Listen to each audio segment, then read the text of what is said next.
तू मीर गायड़ो तो प्लान कयो आहे जो मीर मुंह भर अची मिट्टीअ ते लॻो आहे पर हाणे तूं ज़रे बराबर लापरवाही न कजांइ चङा त हिन वक़्तु मीर तोखे मारण जी कोशिश कंदो ऐं मूसा ऐं बावर जा हथियार बि असां तरफ़ सिधा थी चुका हूंदा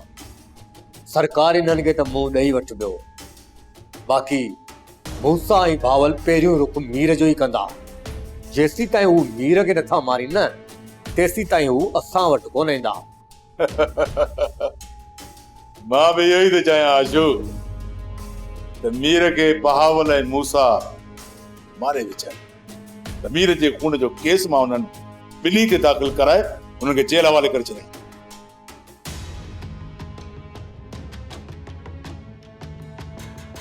जीअं तव्हां सोचियो आहे न ईअं ई थींदो सरकार आशू कॾहिं बि हिकु तरफ़ो न सोचींदो कर वॾो नुक़सान खाईंदे थोरो सोच जेकॾहिं मीर उन्हनि खां माफ़ी थो वठे ऐं हू ठही हिकु थी था वञनि त पोइ सोच त हू केॾा ख़तरनाक बणिजी वेंदा उन्हनि खे त हिकु थियण जी मोहलत ई कोन मिलंदी सरकार इन करे चवां थो त ॿिन्ही तरफ़ ध्यानु ॾे जंहिं तरफ़ खां ख़तरो महसूस करी उन ख़तरे खे मुंहुं ॾे मां ऐं मुंहिंजी पूरी ताक़त तोसां गॾु आहियूं मूसा मूसा मूसा मूसा खां मार खाई हिते पहुतो इन खां बहितर हो त मरी अची आ या न मूसा खे मारे अची आ बाबर साईं तव्हांजे हुकुम सां मां बख़्शल खे छॾण वियसि त ओचिते उते दरिया ई मूसा मुंहिंजे मथां अची पहुता पोइ तव्हां ॿुधायो मां छा कयां तूं फौलाद करे पोइ अची आ पंहिंजी इहा मनहूस शिकिल मूं वटि न खणी अची आ हिनमल जो हिनमल निकुर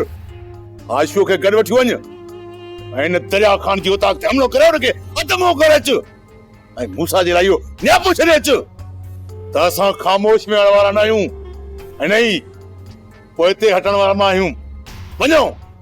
जेकॾहिं तव्हां हिन दरिया खान खे इस्पताल भेड़ो न कयो न त मां तव्हांखे इस्पताल भेड़ो कंदुसि वञो मूसा खे वञी चओ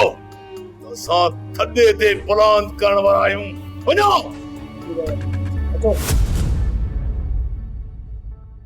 सोप सीरियल तकरार तमाम एपिसोड ॾिसो हाणे HD क्वालिटी में विजिट कयो असांजो YouTube channel Sindh TV HD drama subscribe कयो असांजो official YouTube channel Sindh TV HD drama ऐं वधीक अपडेट लाइ बेल आइकन खे क्लिक करियो